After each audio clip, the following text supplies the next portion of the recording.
Okay. परिचय माझा नाव रंजना दाभाडे. बऱ्याच वेळचे लोक तुम्हाला सांगतायत किंवा नॉमिनी फॅसिलिटी काय आहे त्याचं उदाहरण. तर मी फक्त 2 ते 3 मिनिटांमध्ये माझा परिचय देईन. तुम्ही सगळेजण ऐकायला उत्सुक आहात? यस. उत्साही असाल तर बोलल, नाही तर काही बोललं नाही तरी चालेल. तर माझा जो पास्ट आहे तो मी तुम्हाला सांगाल. फर्स्ट, मी हा जो व्यवसाय आहे जसा आज तुम्ही आलात त्या व्यवसायामध्ये व्यवसाय बघण्यासाठी असं काही दिवसापूर्वी आले होते. प्लान बघण्यासाठी जेव्हा मी आले होते तेव्हा आम्ही जोडीने आलो होतो. प्लान जेव्हा बघितला, समजून घेतला, ज्या काही गोष्टी आज प्रोजेक्टरवरती तुम्हाला सांगितल्या तुम्हाला कितपत समजल्यात मला नाही माहिती, कारण मला काही नव्हतं समजलं. तुम्हाला समजलं का? किती लोकांना समजलं, किती लोकांना नाही समजलं? किती लोकांना समजलंय? यस. ज्यांना समजलंय त्याला पैसे मिळतात, ज्याला नाही समजलं त्याला डबल मिळतात. चांगलं आहे का? कारण मी त्याचं उदाहरण आहे, बरोबर ना? प्लान जेव्हा समजून घेतला, पण माझ्या मिस्टरांनी पूर्णपणे प्लान समजून घेतला, स्टडी केला. नेटवर्क इंडस्ट्री काय आहे, डायरेक्ट सेलिंग काय आहे, याच्यामध्ये काय फ्युचर होऊ शकतं, खरंच या इंडस्ट्रीमध्ये आपण आलो तर आपण आपलं आयुष्य बदलू शकतो, इतरांचं आयुष्य बदलू शकतं असं त्यांना वाटलं. म्हणून त्यांनी हा बिझनेस सुरू केला. आणि बिझनेस सुरू त्यांनी त्यावेळेस केला, तो डिसिजन त्यांनी जो घेतला त्याबद्दल मी खरंच त्यांची ऋणी राहील. तर दाभाडे सरांसाठी एकदा जोरदार टाळ्या.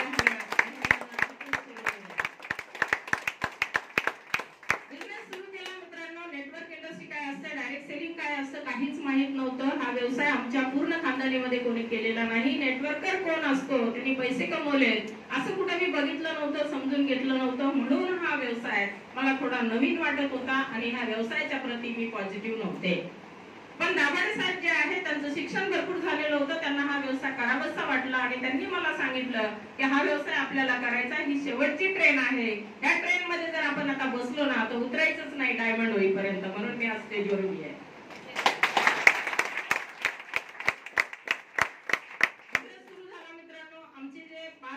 एकदम खतरनाक होता, कारण हा जो बिझनेस आहे जेव्हा आमच्या आयुष्यामध्ये आला तेव्हा माझे मिस्टर कलर कॉन्ट्रॅक्टरचं काम करायचे आणि मी भाजी विकायचे.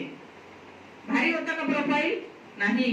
ती भाजीवाली, कारण का 2 रुपये 3 रुपये 200-300 रुपये दिवसासाठी कमवणारी लेडी, इथं सांगितलं जातं 8 दिवसाला 2,10,000. मला पटले असतील का? पचले असतील का? नक्कीच नाही. पण माझ्या सिनियरनं क्लोजिंग केली होती, हरकत नाही मॅडम 2,10,000 तुम्हाला नसतील पडले, पण 10,000 जरी आले तर नाही चालणार का? तेव्हा लक्षात आलं की चला 10,000 आले म्हणजे खूप मोठी रक्कम येऊ शकते. म्हणून हा व्यवसाय आम्ही सुरू केला. मित्रांनो, व्यवसाय सुरुवातीला जेव्हा सुरू केला तो पार्ट टाइम केला, फुल टाइम नाही केला. पार्ट टाइम म्हणजे संध्याकाळी 1-2 तास आम्ही दोघं नवरा बायको हा व्यवसाय करायचो आणि त्या 1-2 तासाचं रूपांतरण असं झालं की 1 ते 1.5 वर्ष आम्हाला लागला TC बनायला. टीम कोऑर्डिनेटर बनण्यासाठी 1 ते 1.5 वर्षाचा कालावधी झाला. टीम कोऑर्डिनेटर जेव्हा होतात लोक त्यावेळेस 3 लाखाचा इन्शुरन्स मिळतो. तुम्ही ऐकलंय प्रोजेक्टवरती प्लॅन मध्ये 3 लाखाचा इन्शुरन्स मिळतो, 30,000च्या पुढे इन्कम होतं आणि त्याच्याही पुढे जाऊन हा जो व्यवसाय आहे इथून नॉमिनी फॅसिलिटी चालू होते आणि खूप मोठा मान सन्मान होतो. ह्या सगळ्या गोष्टी आमच्या आयुष्यामध्ये आल्या होत्या. आमचाही मान सन्मान झाला, खूप चांगला मान सन्मान सिनियर लोकांनी केला आणि सिनियर लोक माहिती आहे तुम्हाला खूप भारी मान सन्मान करतात. आमचं दुसरं लग्न लावून दिलं होतं, बरोबर ना? एकदम मान सन्मान ह्या सगळ्या ज्या गोष्टी आहेत दाभाडे सरांना पचल्या नसाव्यात बहुधा, मला माहित नाही, किंवा त्या निसर्गाला नियतीला काहीतरी वेगळं मंजूर असावं. कारण हा जो व्यवसाय आहे दाभाडे साहेबांनी ज्या हौशीनं चालू केला होता, त्यांना इथं नॅशनल टीम कोऑर्डिनेटर नावाची जी रँक आहे ती अचीव्ह करायची होती, म्हणून त्यांनी हा व्यवसाय सुरू केला होता. पण देवाला वेगळं काही मंजूर असावं. टीम कोऑर्डिनेटर झाल्याच्या नंतर फक्त 9 दिवस झाले होते आणि त्या 9 दिवसामध्ये दाभाडे साहेबांना मेजर अटॅक आला आणि सर ह्या जगातून निघून गेले. मला आजही 2 व्हीलर चालवता येत नाही. मी इमानदारीने सांगते तुम्हाला, मी कधीच गाडी सायकल चालवलेली नाही. ती लेडी जी पूर्णपणे डिपेंड होती त्या मिस्टरांवरती, जेव्हा अशी परिस्थिती आली त्यावेळेस माझ्यावर काय परिस्थिती ओढवली असेल तुम्ही विचार करू शकता. पाठीमागं बॅकग्राऊंड 0, कोणीच नाहीये, दाभाडे साहेब एकटेच होते, बरोबर ना? पाठीमागं कोणी नाही. अशा सिच्युएशन मध्ये हा बिझनेस उभा कसा करायचा? पण गंमत अशी झाली की साहेब गेले होते मंगळवारी आणि बुधवारी काही चेक येतात. तुम्हाला सगळ्यांना येतात का जॉईंट डिस्ट्रीब्युटरला? येतात का तुमच्याकडे चेक? MRFचे येतात ना? आम्हाला पण बुधवारी चेक आला होता. चेक छोटा होता, 15,000 रुपयाचा चेक होता, पण तो चेक मला त्या काळी 15 लाखाचा वाटला. कारण काय होतं, साहेब गेले आणि साहेबांचा कार्यक्रम करण्यासाठी मला तेच पैसे कामात आले.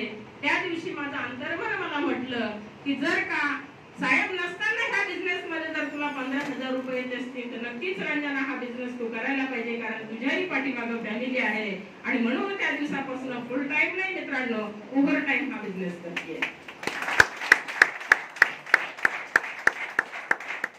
बिझनेस सुरू करण्यासाठी तुम्हाला पुन्हा एक सांगाल, बाहेर मार्केटमध्ये तुम्ही लाखो करोड रुपये जरी लावले तर तुम्हाला व्यवसाय कसा उभा करायचा हे शिकवण्यासाठी कोणी नाही. पण हा व्यवसाय असा आहे, या व्यवसायामध्ये तुम्हाला सिनियर मंडळी अगदी पोटाच्या लेकरासारखा जीव लावतात. असेच माझे great senior professor Yunus Mirza जे सिलिंग अचीवर आहेत आणि इनकमिंग ITC आहे, त्यांची मी शतशिरोणी राहील आणि नक्कीच त्यांचं जोरदार टाळ्यामध्ये स्वागत व्हायला पाहिजे.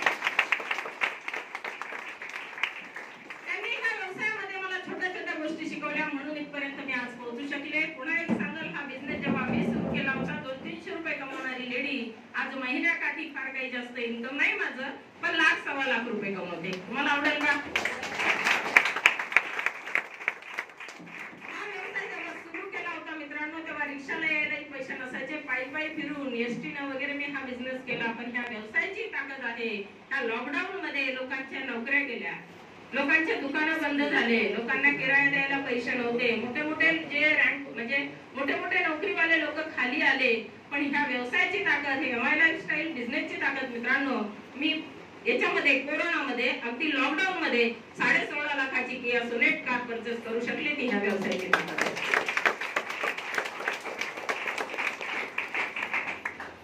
तुम्हाला वाजवायचे असतील तर चांगल्या वाजवा, भजनातल्या टाळ्या आवडत नाही मला.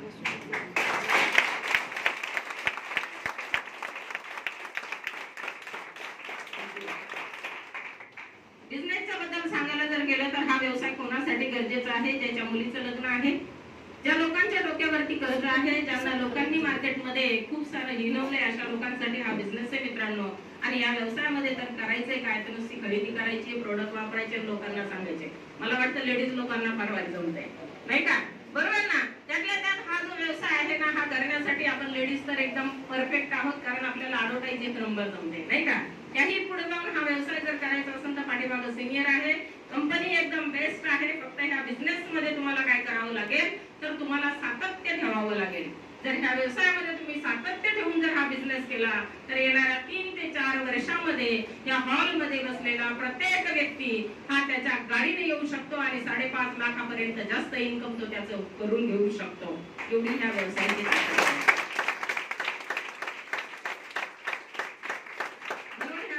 येण्यासाठी माझ्याकडनं तुम्हाला खूप साऱ्या शुभेच्छा. या व्यवसायामध्ये मला जशी टीम मिळाली, माझे खूप ग्रेट लीडर आहेत. माझं शिक्षण जरी कमी असलं तर माझ्याकडे अगदी वेल एज्युकेटेड लोक आहेत, बरोबर ना? मला जशी टीम मिळाली, जसे मला सिनियर मिळाले आणि जसा मला रिस्पॉन्स मार्केट मधून मिळतोय तसा तुम्हाला सर्वांना मिळो अशी भगवंताचरणी प्रार्थना करते. मी इथंच थांबते. Okay, wish you all the best. जे लाईफस्टाईल, वर्ल्ड लाईफस्टाईल.